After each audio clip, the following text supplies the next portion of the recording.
So this latest news story has irony upon irony upon irony. Let me explain.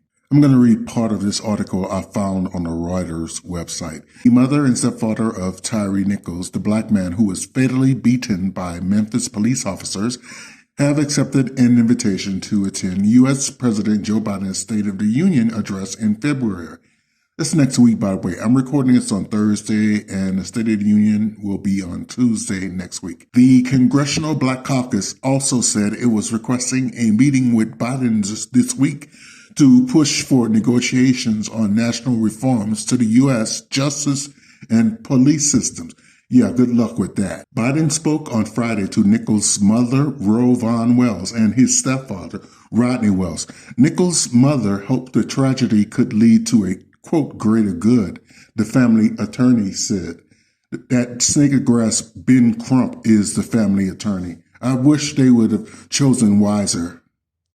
Biden is expected to use the speech, which is delivered during a joint session of Congress, as an unofficial start to the 2024 presidential campaign season, laying out policies, priorities that could face rough sledding in Congress after Republicans won control of the House of Representatives in the midterms. So here's the first irony. The 94 crime bill was written by Biden. It was even nicknamed Biden's Law, and it was signed into law by then President Clinton. I think it put something like 100,000 extra policemen on the street.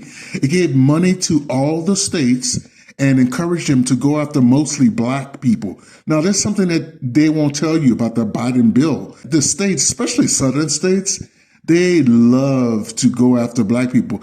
And it called for mass incarceration. This is the reason we had mass incarceration. It was just on the heels of the crack epidemic. And we all know how crack got into the cities. The black people weren't bringing it into the cities. But anyway, the Biden bill destroyed thousands of families because their fathers, brothers, and sons were all incarcerated. So that's the first irony. Now, the legacy of the Biden bill also means that cops who took away Tyre Nichols' life probably benefit from that crime bill, even though it was written and signed into law so many years ago. And if it wasn't that bill, then it was Biden's next bill, which was signed in 2021.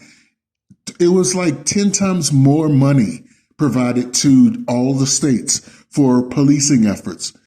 This is why I believe the Tyre Nichols case will not be the last. There will be others, and there will be more and more and more. And the mainstream media, like they always do, will collude with whatever police department is involved in the next case.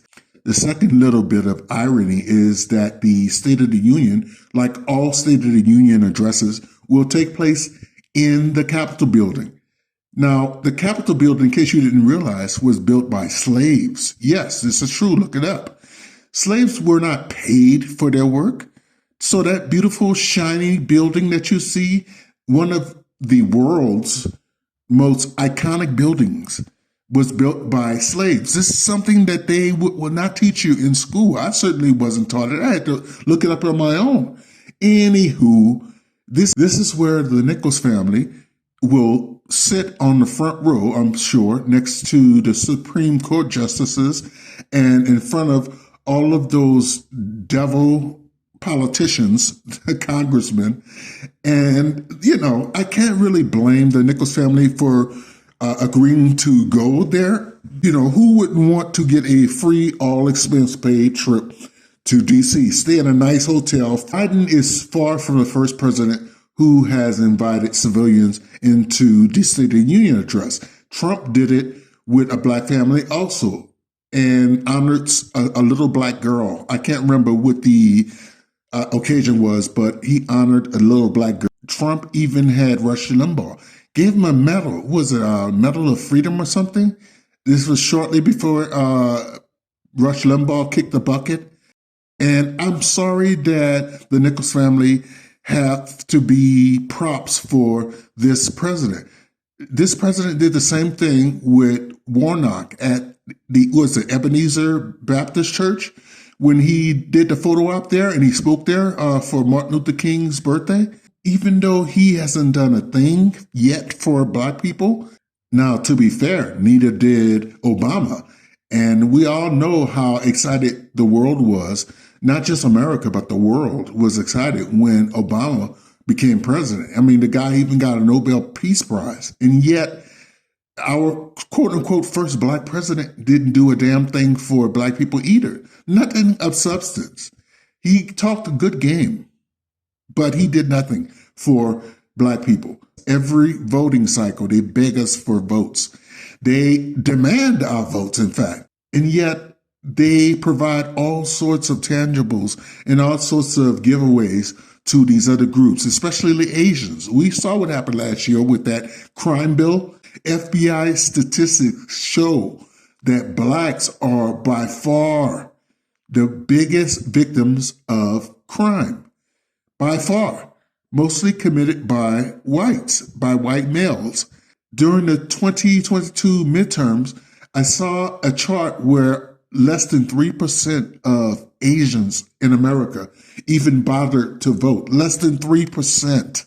I wish the Nichols family had not accepted that invitation, but I understand why they did, and I just wish them the best. I hope they do finally get justice for what happened to their son.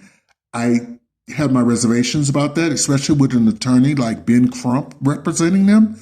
Don't be surprised if these people, these officers, get very little jail time. Or don't be surprised if they even get acquitted. Anyway, I will talk to you next time. If you haven't subscribed already, consider doing so. Share on your social media and give me a like. It helps this little channel grow. Cheers.